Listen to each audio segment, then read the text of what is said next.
우리 8장을 보겠습니다. 마태복음. 그 몇 절부터 읽냐면은 18절부터 27절까지 보겠습니다. 오케이. 우리 지난주에 못한 부분이 이제 그 5절에 지난주에는 그 4절까지 했습니다. 그죠? 문둥병자. 근데 5절에 제가 이제 지금부터 시작하는 5절 시작하는 거예요. 예수께서 가버나움에 들어가시니 한 백부장이 나와 간구하여 가로되 주여 내 하인이 중풍병으로 집에 누워 몹시 괴로워하나이다. 가라사대 내가 가서 고쳐주리라. 백부장이 대답하여 가로되 주여 내 집에 들어오심을 나는 감당치 못하겠사오니 다만 말씀으로만 하옵소서. 그러면 내 하인이 낫겠사옵나이다. 나도 남의 수하에 있는 사람이여 내 아래도 군사가 있으니 이더러 가라 하면 가고 저더러 오라 하면 오고 내 종더러 이것을 하라 하면 하나이다. 예수께서 들으시고 기이 여겨 쫓는 자들에게 이르시되 내가 진실로 너에게 이르노니 이스라엘 중 아무에게서도 이만한 믿음을 만나보지 못했노라. 또 너에게 이르노니 동서로부터 많은 사람이 이르러 아브라함과 이삭과 야곱과 함께 천국에 앉으려니와 나라의 본 자손들은 바깥 어두운 데 쫓겨나 거기서 울며 이를 갈미 있으리라. 예수께서 백부장에 이르시되 가라 내 믿은 대로 될지어다 하시니 그 시로 하인이 나으니라. 이번 경우에는 그 본인이 온 것이 아니라 아까 문둥병자는 본인이 왔잖아요. 이번에는 그 다른 사람이 문제를 가지고 왔어요. 그죠? 그러니까 그 백부장이라는 사람은 자기 밑에 100명의 그 수하를 거느리고 있는 군인 장교입니다. 근데 이상하게 성경에서 백부장들이 참 좋은 역할이 많이 나와요. 성경 읽어보면 백부장들이 좋은 사람들이 많이 나와요. 그래서 그러니까 군인이죠, 군인. 100명의 한 중대장 정도 될 거예요, 그죠? 여기로 말하면 중대장 정도 되는 사람. 요즘 군대 시스템으로 말하면. 그런데 이 사람 그때 당시에 백부장과 지금 뭐 중대장하고는 다릅니다. 그때가 훨씬 더 권한이 여기서 나오지만 오라면 오고 가라면 가고 밑에 수하 종들도 있고 할 뭐 이런 어떤 막강한 로마 군대 백부장이었으니까. 그런데 자기의 그 하인이 지금 병이 들었어요. 중풍병이 들었습니다. 그래서 꼼짝달싹을 못 한다고. 그런데 예수님께서 그래 내가 가서 고쳐주겠다 그랬더니 말씀으로만 하십시오 이렇게 얘기해요. 근데 이게 뭔가 이것과 반대되는 동네가 기억나는 거 있어요. 요한복음에서 지금은 예수님이 가시겠다 그러는데 말씀으로만 해달라는 게 있는데 이거가 딱 반대 겹치는 거 생각나는 거 있어요? 그 가브나움의 그 신하가 자기 아들의 문제를 가지고 나오죠. 근데 그 사람은 이 사람하고 좀 입장이 달랐어요. 예수님한테 뭐라고 얘기했죠? 가셔서 좀 기도해달라 그래요. 근데 이번엔 예수님께서 거꾸로 뭐라 그러죠? 갈 필요 없다. 네가 가라. 나았다 하고 말씀하시죠. 근데 이번에는 거꾸로 예수님께서 가시겠다 그랬더니 이분이 뭐라 그러죠? 말씀으로만 하십시오 이렇게 나오는 거예요. 뭔가 이렇게 느끼죠. 뭔가 대조되는 게. 예수님이 왜 전에는 같이 가자는 사람에게 말씀만 하셨고 이번에는 그런 말을 부탁하지 않은 자에게 가겠다고 얘기했는가? 보세요. 실제로 둘 다 어떻게 났어요? 예수님이 가실 필요가 있었어요? 없었어요? 없었죠. 전에도 예수님이 직접 안 가셨고 이번에도 예수님이 가시지 않았죠. 대신에 뭐가 갔어요? 할렐루야. 말씀이 갔죠. 결국은 믿음은 뭐냐? 말씀이 예수님이다. 이게 믿음이에요. 그리스도가 말씀이 되고 말씀이 그리스도가 될 때 그게 믿음이다라는 거죠. 예? 그러니까 말씀이 간 거면은 그리스도가 간 거랑 똑같다. 그때 그 가버나움의 신하는 뭐를 들고 앉았어요? 말씀을 어디다 담았어요? 자기 영혼 안에다 담고 간 겁니다. 그것을 믿음이라 그래요.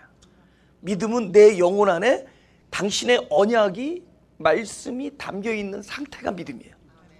뭘 듣고 내가 뭘 하겠다 아니면 확신을 갖는 게 믿음이 아니라 믿음의 본질적인 뜻은 내 영혼 안에 하나님의 말씀, 그게 뭐예요? 하나님의 생명과 의지잖아요.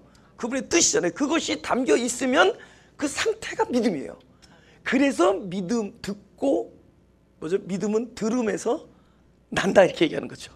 믿음은 네가 듣고 확신하는 것이다 이게 아니라 믿음은 들음에서 난다 이러잖아요. 근데 그 들음이 누구의 말씀이냐? 그리스도의 말씀일 때. 그리스도의 말씀을 들은 것이 믿음이에요. 그러니까는 그 가버나움의 신하의 영혼 속에는 말씀을 듣고 내려간 거예요. 가다가 보니까 막 저쪽 자기 종들이 와서 막 영감님 나왔습니다. 그래도 누가 우리 아들이 나왔습니다. 그래서 중간에 만났어.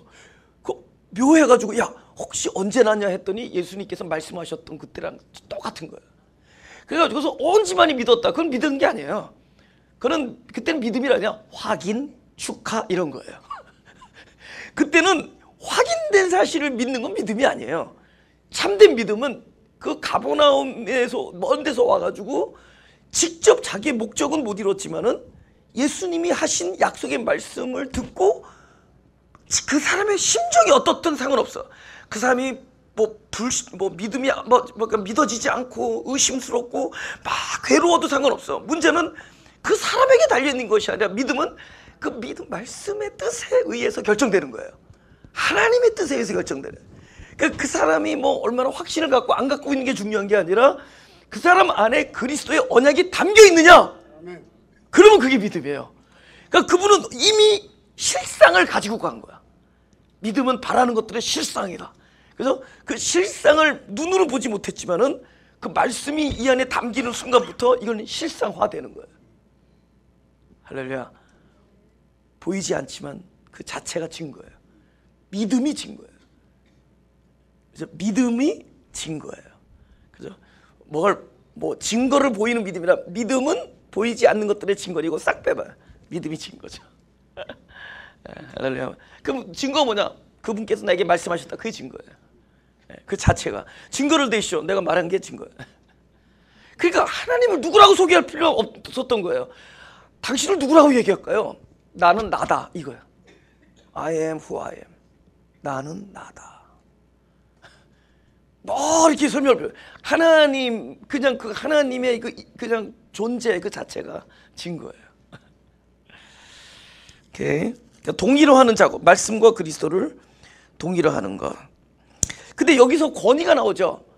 백부장이 자기 권위를 얘기해, 그죠? 백부장이 나도 굉장히 권세가 있다. 어떤 권위냐? 내가 수하보고 가라면 가고 오래면 오는 권세가 있다. 근데 이 백부장의 권세는 타인에 대한 권세인데 타인에 대한 권세가 무엇을 require, 그러니까 요하느냐, 무엇이 필요하냐? 이 자기가 말한 말에 대해서 타인이 순종을 할 때 그게 권세죠. 그죠? 그러니까 이 백부장이 자기 말에 대한 권세를 지금 나름대로 과시했는데 그 권세는 그 말씀을 들은 타인이 순종할 때 그게 권세예요. 불순종할 수도 있잖아요. 아니면 순종할 능력이 없다거나. 근데 주님의 말씀의 권위는 어떤 권위냐? 내가 그것을 순종할 때 권위가 되는 게 아니라 주님이 말씀하신 것 자체가 권위가 돼요. 할렐루야.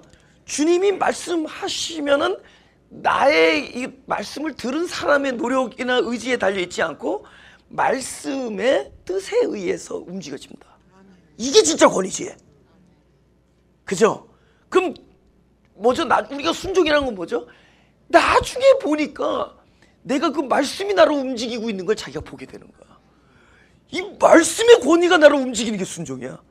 내가 이것을 순종해야겠다라는 의지라 결단의 문제가 아니라 주님의 말씀이 워낙 권위가 있어서 나를 하여금 굴복시키게 만드는 거예요. 순종하고 있는 거예요. 순종되어지는 거예요. 할렐루야. 우리가 순종하지 못하는 것은 말씀이 없기 때문입니다. 사실은 우리의 결심이 부족하고 우리의 의지가 부족해서가 아니라 그 언약이 우리에게 영혼에 제대로 담겨있지 못하기 때문에 그 말씀이 생명이기 때문에 우리 안에 들어오면 그 권위가 우리를 결국은 굴복해 한다는 거죠. 난 그거를 믿고 기다리는 거예요. 그죠? 제가 며칠 전에 무슨 설교를 준비하면서 내가 눈물이 나는 거야. 너무 사실 지난주 룻기 그 2편을 그 설교 말씀을 이렇게 준비하는데 너무 막 눈물이 나는 거예요. 왜냐면 거기에 그랬잖아요. 그 나오미의 친척 중에 그 보아스라고 하는 유력한 자가 있다 하는데 눈물이 나는 거예요. 내가 그러니까 있구나. 진짜 유력한 자가 있구나. 그분은 다 이렇게 예비해 두시는구나. 그분이 진짜 그리스도가 임재하는구나. 이런 막 눈물이 나는 거예요.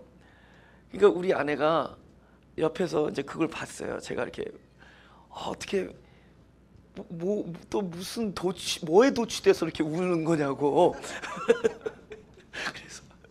그래서 아니 내가 너무 그냥 눈물이 난다고. 예. 근데 제가 만약에 하나님 말씀을 이렇게 전할 때 내 영혼에 안 담기고 그냥 무슨 뭐랄까 좀 이렇게 해석을 해가지고 뭐 가르치려 든다거나 뭐 지식을 전달하려는 사람이 돼버리면은 그 말씀이 내 영혼에 담기지가 않습니다. 그럼 사실 나한테 희망이 없어요. 그냥 말씀 잘 전하는 사람으로 살다가 죽는 겁니다. 근데 그게 아니라 내가 그 말씀을 전할 때 내 영혼 안에 담기는 걸 내가 알아요. 그래서 내가 지금은 부족해도 이 말씀이 절대로 나를 굴복시킬 거라는 것을 내가 믿게 되는 거예요. 내가 내 영혼에 먼저 담기는 말씀이거든요.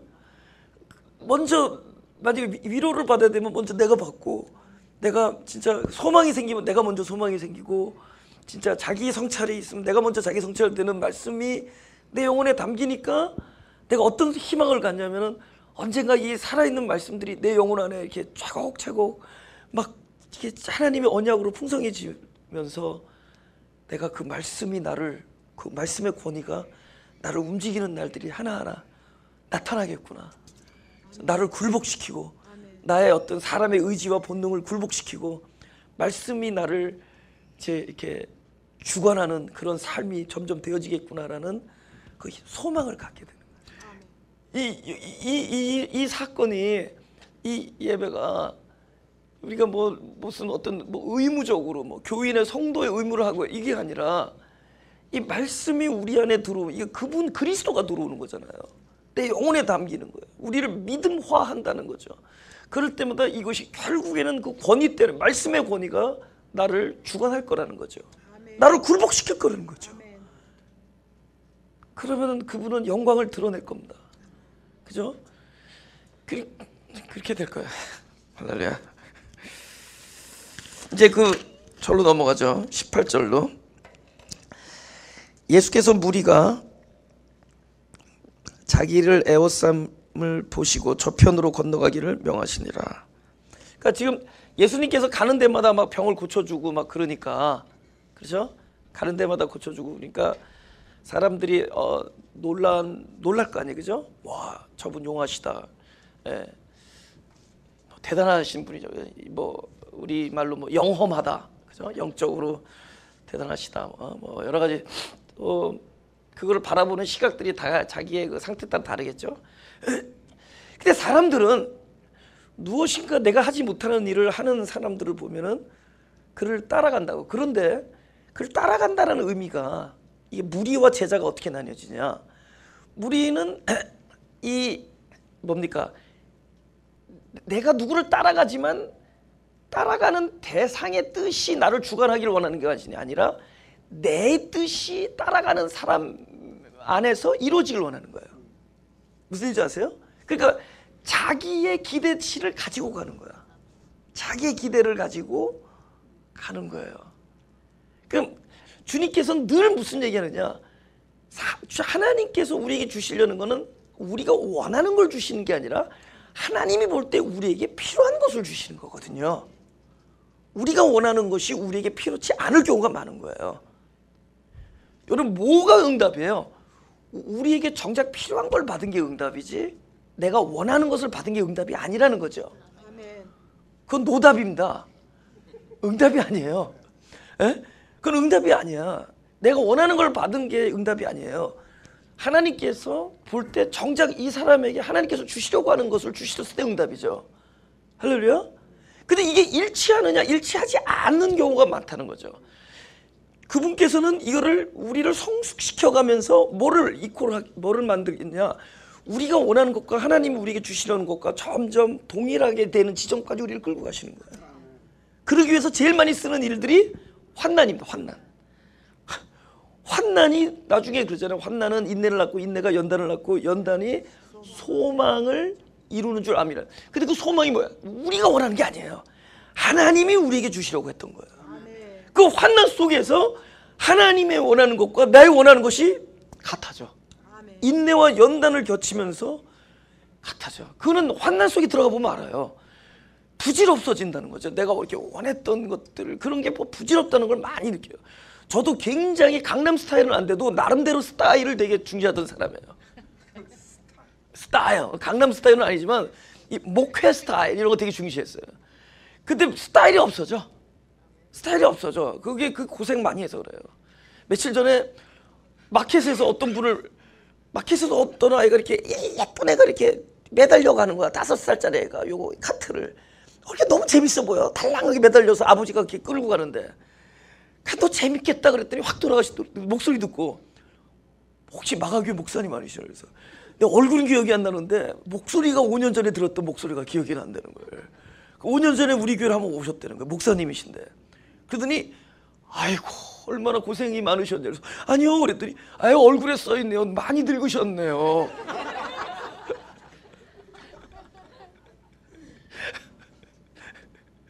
나 그래서 앞으로 성도들한테 귀엽다는 얘기 안 하기로 했어. 나보고 많이 늙으셨네요 그러는 거야. 얼마나 힘드시면은 5년 전에는 진짜 귀여웠다는 거야.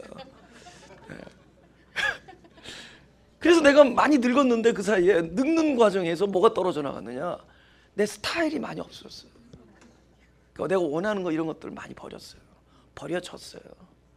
중요하지 않다라는 걸 깨닫게 됐어요.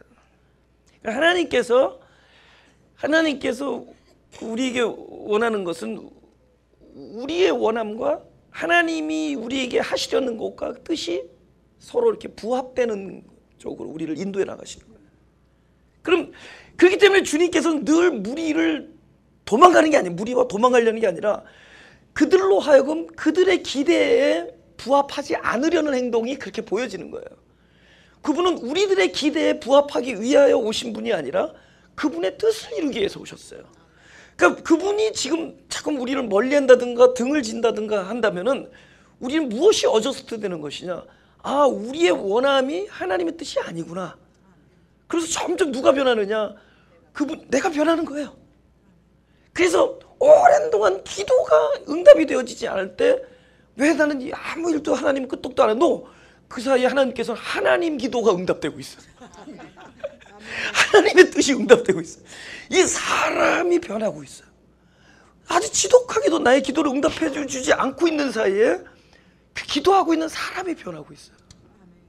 그 주님께서 그 무리들을 그들의 어떤 그 요구에 그들의 요구하는 것에 주님께서 항상 이렇게 막 왜 저렇게 비협조적이냐? 예수님은 왜 저렇게 협조적이 아니실까? 좀 우리들 한번 한가리 칠 때 한번 들어갔다 오지. 한번 올랐다 내려오지. 한번 성전에 올라가서 한번 야 하고 한번 떨어져 우리가 받아들일 드릴 텐데. 우리가 그분의 발을 받을 텐데. 근데 그분은 끔찍하지 아니하시고 우리들의 어떤 요구라든가 기대에 부응하시는 분이 아니라 그분의 뜻을 이루어 나가시는 거야. 그럼 그분의 뜻을 이루어 나가는 게 나한테는 고난인데 나한테는 무응답이고 나한테는 그분이 나한테는 반응을 안 하시는 거 무반응이고 무응답인데 그 사이에 무슨 일이 이루어지냐? 내가 변하고 있는 거예요. 그러니까 그분의 무리를 배척하는 게 아니라 무리들로 하여금 참된 제자를 만드는 일을 하시는 거예요. 그래서 늘 그들이 원했던 기대 이런 것 속에서 그들로 하여금 그것으로부터 멀어지는 작업을 하기 위하여 자꾸만 그들을 떠나는 겁니다. 할렐루야. 아브라함이 약속을 얻었단 말이에요. 놀라운 약속과 축복을 가지고 딱 갔더니 제일 먼저 나타나는 게 두 글자. 기근. 기근이란 말이에요. 그럼 왜 하나님께서 약속하면 뭔가 그럴듯한 게 있어야 될 거 아니야. 제가 미국 온다 그러니까 우리 돌아가신 할머니 친구가 이야 그 미아리 할머니 지상 천국에 간다고 나보고 한 35년 정도 됐는데 나보고 지상천국에 간다는 거야. 그때는 지상천국이 한국하고 비교해보면. 아니 무슨 뭐 약속을 받아서 딱 왔으면은 뭔가 뭐 있어야 돼요. 그래서 적어도 옛날에 왔더니 일단 바나나가 풍성하더구만 여기는. 그때는 한국에 바나나가 없었을 때요 진짜. 에? 근데 이거는 반대야. 약속을 가지고 그 엄청난 그 어떤 푸른 꿈을 가지고 하나님이 동행하는 삶 속에 갔더니 딱 있는 게 일단 굶기 딱 십상이에요. 그럼 그 기근이 왜 우리에게 나타나느냐? 우리가 하나님께서 나에게 복을 주겠다고 말씀하실 때 하나님의 원하는 하나님이 말씀하시는 참된 그 복의 뜻과 내가 그 말씀을 받을 때 내가 복은 이런 복을 받겠구나라고 하는 기대가 맞지 않는다는 것을 알 수 있게 해주기 위해 기근이 등장하는 거야. 내가 그린 그림과 하나님이 나에게 그려주시는 그림이 같은 게 아니구나를 알게 해주는 데가 어디냐? 기근이에요. 그게 착착 들어맞으면은 우리는 하나님의 뜻에 의해서 사는 게 아니라 나의 뜻에 하나님이 맞춰주면서 사는 삶을 살아요. 하나님이 철저히 도구가 되고 내가 뜻이 되는 거야. 근데 기근을 통해서 나의 그린 그림과 하나님이 나에게 주시려는 그림이 서로 매치가 안 된다는 것을 아주 처절하게 우리가 깨닫게 해주는 것이 기근이에요. 너무 기근이 오래되죠 사실. 오랜 동안 깨닫게 해주시려고 더 깊은 하나님의 깊은 뜻 안에 우리를 매치시켜 주려고 오랜 세월 동안 우리를 기근 안에 놓는 겁니다. 그래서 무리를 떠나라 그러는 겁니다. 그들을 미워해서가 아니라 어쩌면 그들을 더 사랑하기 때문에 그런 겁니다. 그들이 원하는 대로 척척 해주지 아니하는 하나님을 감사해야 돼요. 내가 원하는 대로 척척 안 해주는 하나님, 그분의 놀라운 사랑을 오히려 감사해야 됩니다. 여러분 자녀들 키울 때 자녀가 하는 대로 척척 해주면 나중에 영어로 포 그렇잖아. 척척 해주는 게 아니잖아. 아닌 건 아닌 거고 기는 기고 그죠? 당근과 채찍으로 사랑으로 그를 양육할 때 그 훌륭한 자녀가 되는 거잖아요. 바른 자녀가 되는 거고 그가 해달라는 거 해주는 게 아니잖아요. 그죠? 하나님 내 기도의 자세가 부족합니까? 나의 기도의 시간이 부족합니까? 좀 더 세게 하겠습니다. 하나님께서 좀 더 세게 침묵하실 수도 있어요.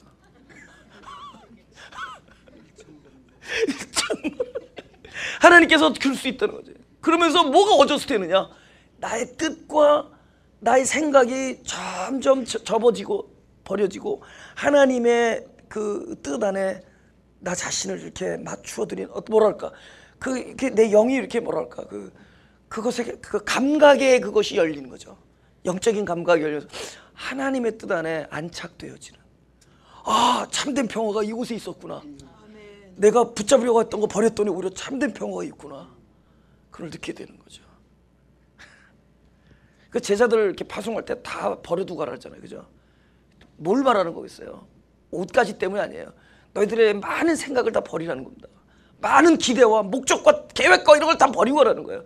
철저히 아무것도 없는 상태에서 그분의 뜻 안에 부합돼서 동행하라는 겁니다. 그래서 하나님의 뜻을 이루는 거예요. 그죠? 그 다음 19절. 한 서기관이 나와 예수께 말씀하되 선생님이 어디로 가시든지 저는 쫓으리다. 예수께서 이르시되 여우도 굴이 있고 공중에 새도 거처가 있으되 오직 인자는 머리 둘 곳이 없다 하시더라. 지금 이 사람도 그 케이스죠. 이 용한 사람 따라다니면 뭔가 좋은 일이 생길 것 같은데 그죠? 이 사람들 무슨 케이스는 뭐지? 뭔가 기대가 있을 거 아니에요. 진짜 따라가겠습니다. 그냥 서기관인데 따라가겠다는 엄청난 이런 어떤 충동을 느꼈을 거 아니에요. 그죠? 나 당신 가는데 따라가겠습니다. 그죠? 그렇게 됐어요. 그죠? 근데 예수님께서 뭐냐면은 예수님은 사람들의 방식으로 세일을 잘 안 하세요. 예수님의 세일 방식은 이 세상에서 잘 안 통해요. 왜냐면 베드로도 이왕에 나의 양을 먹이라고 그러면은 좀 좋은 얘기 많잖아요. 야 베드로야, 네가 진짜 내가 너한테 앞으로 이 양들을 붙여줄 텐데 네가 앞으로 어떻게 사는지 알아? 너 앞으로 네 이름으로 유명한 광장이 하나 생겨 있다. 유럽에서 미국에 네 이름을 딴 first name이 계속 수십만 명씩 탄생한다. 수만 명씩. 그죠? 또 베드로 있잖아. 뭐 야 네가 쓴 편지가 지금은 졸필이지만 네가 쓴 편지가 나중에 그냥 멋지게 활자가 돼가서 베드로 전후서가 된다. 얼마나 좋은 얘기 많어. 격려해 주는 거, 그죠? 그래서 제가 그 대학 다닐 때 그 여름 방학 때 그때 막 시간당 3불 뭐 25전나 이럴 때였습니다. 근데 저는 딱 신문을 봤는데 인재를 구한다 그래서 이게 나를 찾는구나 알고 거길 찾아갔어요. 그랬더니 거기가 그 부엌 칼을 파는 데였는데 그 칼이 좋긴 좋아. 여태까지도 쓰는 사람들이 있어 지금. 지금 25년 전, 27년 전 뭐 이때쯤 얘기인데 여태까지도 그 칼을 쓰는 사람들이 있어요. 아직도 녹슬지가 않아. 그런 칼이 있어 아무튼. 근데 거기 딱 가면은 그냥 딱 들어오면은 파스 그래. 나는 이게 무슨 신신파스인 줄 알았더니 모든 걸 긍정적으로 파지티바 거기서 나오는 거야. 파스 그러면서 구를 외칩니다. 그리고 거기서는 잘하는 사람을 계속 살려줘. 그게 누구냐? 나였어요 사실. 이거 자랑이 아니에요. 이거는 진리예요. 거기 그 오피스에서 훈련받은 모든 사람 매상보다 내가 더 팔았으니까 나를 계속 세워주는 거야. 그리고 전국에 있는 대학생 컨퍼런스에 라스베가스 호텔에 나를 거기다 해서 갑자기 강사가 그러니까 간증하게 만들어요. 어떻게 그렇게 많이 팔았는지. 그리고 거기 바이스 프레지던트가 어떤 직장에 가든지 이 사람은 내가 보증합니다라는 그 편지를 써가지고 아직도 있어 지금. 근데 나를 고용할 직장이 없어 지금. 레코멘데이션 레터도 있어 지금.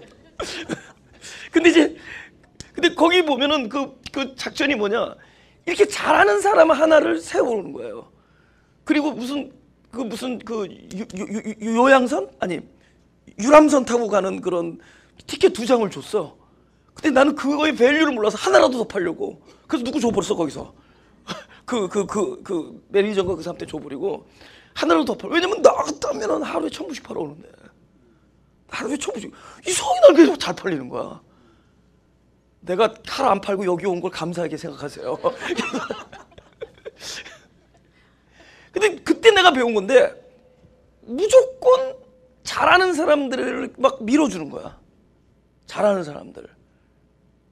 그리고 더 잘한다 그러고 경력금 주고 막 보너스 주고 막 그 세상은 막 그런 식으로 해. 근데 예수님은 어떻게 얘기하느냐?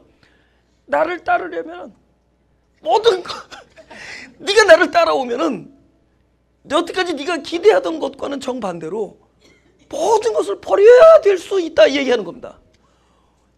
너 나를 따라오면은 네가 막 따라오겠다는 사람이 그러면 야, 너 역시 너 사람 볼 줄 아는구나 이렇게 얘기해야 되는데 역시 너는 뭔가 달랐다. 아까도 너 예배 드린 태도가 달랐다. 이렇게 얘기했는데 네가 나를 따라오느냐?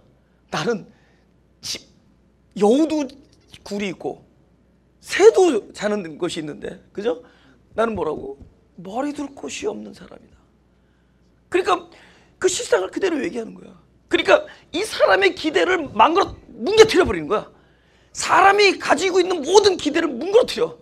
그분은 우리를 부르실 때 우리가 가지고 있는 기대에 부응하기 위해서 우리를 부르시는 것이 아니라 진짜 딱 하나만 가지고 살 수 있도록 만드는 거예요. 그게 뭐냐? 집도 없고 절도 없고 세상 말로 아무것도 없지만 항상 영어로 presence of God, presence of Christ, 그리스도의 임재. 다른 말로 뭐죠?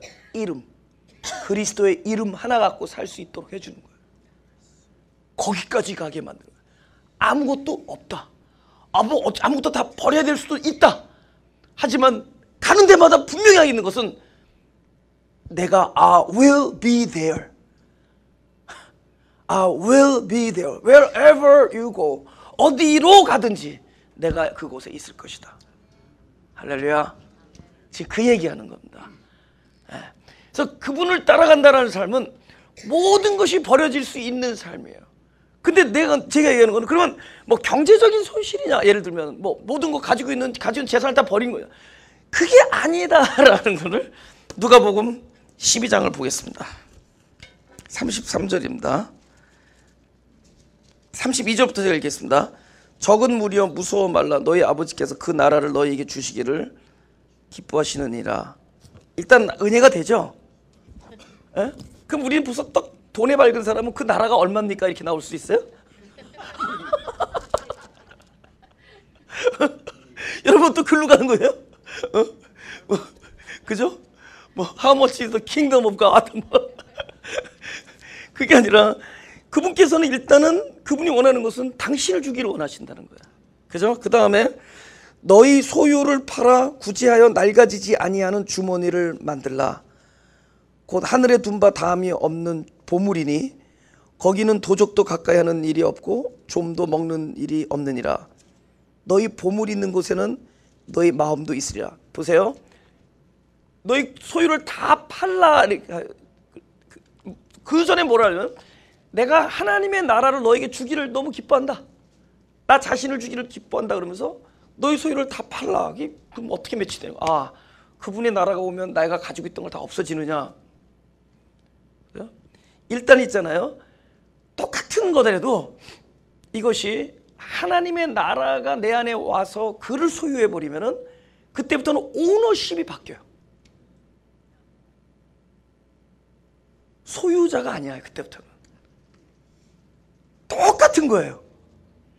뭐가 바뀐 거죠? 그분이 원하시는 거는 사람을 바꾸는 거예요. 그분이 원하는 것은 우리가 가지고 있는 모든 물건을 다 뺏어버리겠다 이 뜻이 아니라 그 사람을 바꾸는 거예요. 뭐냐면은 이제부터는 내가 그 돈에 가지고 있었던 것은 내가 가지고 있던 내가 소유하고 있었던 거예요. 근데 이제부터는 내가 소유하는 게 나는 그분께 소유된 백성으로 살아가기 때부터 그분의 나라가 내 안에 들어온 다음부터 그분의 소유된 백성이고 나의 생명의 주인 모든 것은 그분이고 똑같은 물건, 똑같은 자녀, 똑같은 사람, 똑같은 관계를 가지고 있어요. 하지만 이제는 그것에 대한 개념이 내가 존재가 달라짐으로 그것도 달라지는 거예요. 전에는 나에게 소유된 건데 이제는 나에게 소유된 게 아니라 그분께 나는 소유된 백성으로 나한테 주어진 것뿐이에요. 흘러나가는 통로가 될 수도 있고 주어진 거예요. 할렐루야. 이제는 뭐가 없어졌다 그러면 우리가 썼다 그러면 아 손해봤다. 없어졌다 그러면 이제는 아 내게서 전달됐다 이렇게 되는 거야. 할렐루야. 이쯤 돼야지. 이제는 뭐 어떻게 해서 뭐 내가 남 때문에 좀 손해를 봤다. 누구를 뭐 도와주다 보니까 내가 경제가 궁핍해졌다. 그러면 옛날에 내가 소유하고 있을 때는 이거 내가 소유하고 있었는데 야 이걸 너 줘버렸다. 난 잃었다. 이렇게 되잖아요. 아니 이제는 아하 나는 하늘나라의 이 모든 하늘나라에 속한 자로서 하나님의 소유된 백성으로서 이제는 내 손을 거쳐서 전달됐다. 오케이 길거리 지나다가 돈을 떨어뜨렸어. 어떤 지갑을 놓고서 잊어버렸어. 아 하나님이 빠른 방법으로 빠른 속도로 전달시켰구나. 전달이 하도 느리니까 빠른 속도로 전달했구나. 다 임자가 있는 거예요. 그 오너십이 없어지는 거예요. 자녀 이게 내 자식이었단 말이야. 근데 이것이 아니야. 하나님께서 나에게 맡겨준 자식이에요. 할렐루야. 달라지죠. 그럼 맡기면은 막 하냐고. 내 자식일 때는 사랑하고 아니요. 오히려 내 자식일 때 더 어뷰즈하지. 맡긴 영혼이라고 하면 더 소중해. 이게 내 거라고 생각하니까는 오히려 내 맘대로 하려고 그러지. 이것이 맡긴 영혼이라고 생각할 때 오히려 더 존귀하고 더 프레셔스, 더 뭐랄까 더 보배롭고 더 저게 귀한 거예요. 이게 맡겼을 때, 그죠? 내 소유를 팔아, 그죠? 여기 뭐 주머니를 만들려고 그러는데 이거는 마음의 문제입니다. 마음이 내 마음이 바로 그 그리스도를 소유한 마음이 될 때 그때부터 나의 마음 자체가 보물입니다. 할렐루야. 내 마음이 그러니까 하나님의 나라와 의를 구하는 마음이 됐을 때 이제부터는 내가 보물이 되는 거예요. 내 마음이. 그렇죠? 그다음 근데 이제 여기서 인자란 말이 처음 나오죠. 인자가 무슨 뜻이에요? 사람의 아들자잖아요. 그죠? 왜 사람의 아들이라는 단어를 썼느냐에 대해서 생각을 해보세요. 사람의 아들. 사람의 아들. 갈라디아서 4장 4절 보겠습니다. 4장 4절 다 같이 시작. 때가 차면 하나님이 그 아들을 보내사 여자에게서 나게 하시고 율법 아래 나게 하신 것은 율법 아래 있는 자들을 속량하시고 우리로 아들의 명분을 얻게 하려 하십니다. 여러분 지금 우리가 룻기 배우고 있죠. 속량이라는 단어가 속량이라는 단어, 그죠? 이게 이제 구속한다는 건데 여러분 리뎀션이거든 영어로. 캘리포니아 리뎀션 뭐가 있죠? 캘리포니아 리뎀션 밸류 이런 거 있죠. 어디서 많이 봐요 그거? 캔이나 병에서 보죠. 이게 뭐냐면은 옛날에 노예들을 해방시켜주는 단어예요. 노예들을 돈을 주고 해방시켜주는 거야. 자유인으로. 이게 구속이에요. 그러니까 우리를 누가 구속하냐? 그리스도께서 구속하죠. 그러면 돈을 준 것이 아니라 그건 대가를 치르는데 그것이 그리스도의 목숨이었단 말이죠. 십자가에서 목숨에. 이제 그 루키가 결국은 이제 그 기업을 물러준다 그러는데 그 바로 그 보아스가 바로 예수 그리스도를 예표하는 얘기입니다. 그죠? 근데 예수님께서 딱 오셔서 하신 말씀이 인자라고 얘기해. 난 사람의 아들이다. 이런. 그리고 여기 갈라디아에서 때가 참에 여자에게서 나게 하시고 사람의 몸에서 나왔다 이렇게 나오는 거죠. 그 다음에 율법 아래서 아직도 나오신 거예요. 율법 가운데서 여자, 율법의 시대에 오신 겁니다. 그죠? 보세요. 옛날에 속량할 때 그 구속, 그러니까 그 리딤을 할 수 있는 사람은 아무나 되는 게 아니라 가장 가까운 친족, 친족이나 가장 가까운 가족, 근족, 가깝다. 근족이 할 수 있는 거예요. 그러니까 아무나 리딤을, 돈이 뭐 이만큼 싸갖고 들어와서 내가 하겠다 그게 아니라 그거는 할 수 있는 자격이 있는 게 그 뭐냐, 가까운 혈통이나 친척일 때. 그러니까 그분은 이 땅에 왜 오시냐? 우리를 속량하기 위해서 오셨기 때문에 바로 우리와 가장 가까운 친족이 되기 위하여 사람의 몸으로 오신 거예요. 그분의 목적은 뭐죠? 우리를 해방시켜 주는 거잖아요. 우리를 구원시켜 구속하는 거예요. 그분이 구속하기 위해서 그분은 사람의 몸으로 오는 거예요. 제가 개미들을 구원하고 싶다. 개미가 아무리 내가 개미야 예쁘지 내 말 들을래? 그래도 이때 막 거미 입으로 막 들어갈 때가 있어요. 그죠? 그럴 땐 내가 그들에게 커뮤니케이트하고 그들을 살려주기 위해서 어떻게 하는, 내가 개미가 되면 돼. 내가 개미가 되어야 돼. 그러니까 가장 그들과 가까이 가는 거예요. 그러니까 인자라는 얘기할 때는 그분이 이 땅에 사람으로 오셔서 사람을 구원하기 위해서. 그런데 사람으로 몸으로 오셔서 사람을 어떻게 구원하냐? 원래 가지고 있는 신성을 사람에게 주기 위하여. 그러니까 영원히 시간 안에 들어온 거는 영원히 시간 안에서 확 멜트가 되기 위해서 온 것이 아니라 시간 안에 오셔서 시간을 영원으로 승화시키기 위해서. 할렐루야? 그분이 여기 와서 이걸 주기 위해서 온 거죠. 영원히 시간 안에 온 것은.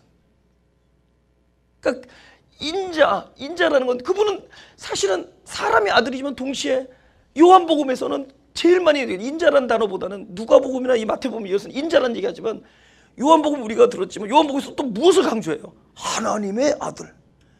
하나님의 아들인데 하나님의 아들이 스스로를 사람의 아들이라고 계속 이야기하는 것은 사람에게 하나님의 생명을 주기 위하여 사람의 몸으로 들어오신 거예요. 우리가 지금 남을 사랑한다. 우리가 진짜 사역을 한다. 그러면은 우리가 내 자리로 끌어올리는 것이 사역이 아니라 내가 그들의 자리에 내려가는 게 사역이에요. 그게 진짜 사랑이에요. 그죠? 우리가 막 대화가 안 돼. 아, 저 사람은 왜 뭐가 틀렸어? 대화가 안 돼. 그 대화가 안 되면 죽을 때까지 안 돼. 내가 그 사람의 그러니까 만약에 조잡하고 유치하면 같이 조잡하고 유치한 데까지 내려가 보세요. 그게 사랑이래도. 그래서 이런 거예요. 내가 조잡하고 유치하게 된 것은 조잡하고 유치하게 된 곳에 넉넉함과 풍성함을 주기 위하여. 무슨 얘기인지 알아요? 내가 그 사람의 그 낮은 위치에 함께 있는 것은 그 사람과 함께 어울려 놀기 위해서가 아니라 내가 가지고 있는 걸 그 사람에게 부여하기 위해서가. 그래서 인자란 말이 여기서 계속 등장하는 것이다. 그 다음에 또 하나, 이제 요것만 하고 같이 이제. 인자가 머리 둘 곳이 없다. 당연하죠. 언제까지냐? 요것만 찾고 하자. 누가복음 16장 16절. 다 같이 읽어볼까요?